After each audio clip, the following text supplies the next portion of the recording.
KRA, সংক্ষেপে যদি আমরা KRA বলি, এটাকে বলা হয় কি রেজাল্ট এরিয়াস।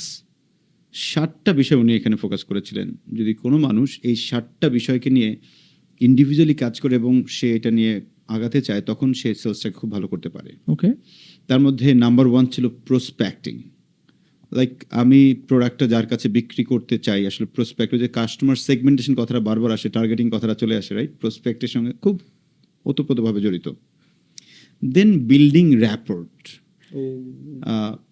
ভালো সেলসম্যানের আসলে কিভাবে সম্পর্ক তৈরি করতে হয়, সুসম্পর্ক। আমরা তো নর্মাল জানি সম্পর্ক, বাট র্যাপোর্ট মানে তো সুসম্পর্ক, সম্পর্কের বেশি কিছু। সো সেটা কিভাবে তৈরি করতে হয়, এই ধরনের কিছু টিপস ট্রিক্স শিখতে হবে।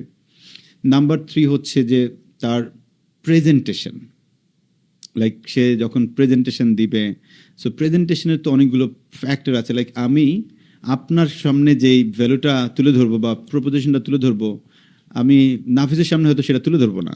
এটাই স্বাভাবিক, এক একজন মানুষ এক এক রকম হবে, তার সামনে তুলে ধরার যে ব্যাপারটা থাকে।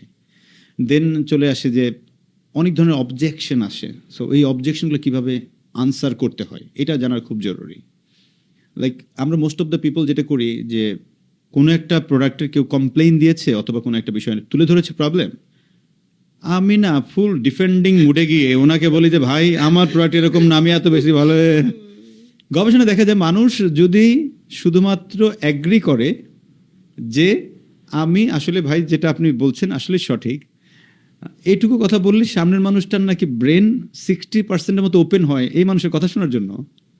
শুধুমাত্র ওইটুকু অ্যাকসেপ্ট করলে, অ্যাকসেপ্ট না করলে আলটিমেটলি যেটা হয় যে ওর মানে বোতলের মধ্যে পানি থাকে যেমন আটকায় থাকে, ওর বোতলের আটকায় থাকে, আলটিমেটলি সে কোনো কথা নেয় না।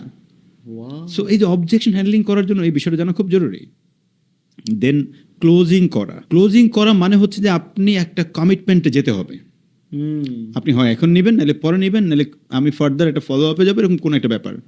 গবেষণায় যেটা পাওয়া যায় যে 80% বিক্রি ক্লোজ হয় কমপক্ষে 5টা মিটিং বা ফলো আপের পরে। 80% সেলস ক্লোজ হয় কমপক্ষে 5টা পর্যন্ত তাকে ফলো আপ বা মিটিং দিতে হয়। মানে এটা ওয়ান টাইম কোনো গেম না, না। আমি করলাম, আমি রেজাল্ট পেলাম না, আমাকে লেগে আছি। আপনি যদি খেয়াল করে দেখেন, আপনারা তো স্টুডেন্ট লাইফে অনেক different kinds of idea generate করে স্পন্সরশিপের জন্য চেষ্টা করেছেন।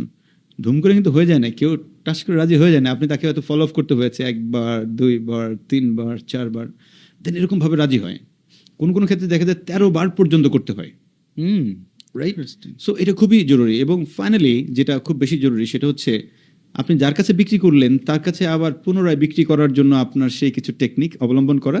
অ্যাট দ্য সেম টাইম তার কাছ থেকে কিছু রেফারাল বিষয় নেওয়া, যে ভাই নাফিস ভাই তো আমার সাথে কাজ করেছেন, নাফিস ভাই এখন আপনার তো পরিচিত অনেক সার্কেল আছে, একটা রেফারেন্সকে একটু দিবেন, সেখানে আপনার রেফারেন্সে যাব, আপনি তো অ্যাটলিস্ট আমাদের সার্ভিস প্রোডাক্ট পেয়ে খুবই হ্যাপি। এই রেফারাল বিষয়টা অনেকে আনেন না। সো যারা ইন্ট্রোভার্ট প্রকৃতি, তারা যদি এই কিছু জায়গায় স্পেসিফিক কিছু জায়গায় ফোকাস করে ওই টেকনিক্স বা টুলসগুলো জেনে নেন, তখন তার জন্য অনেক সহজ।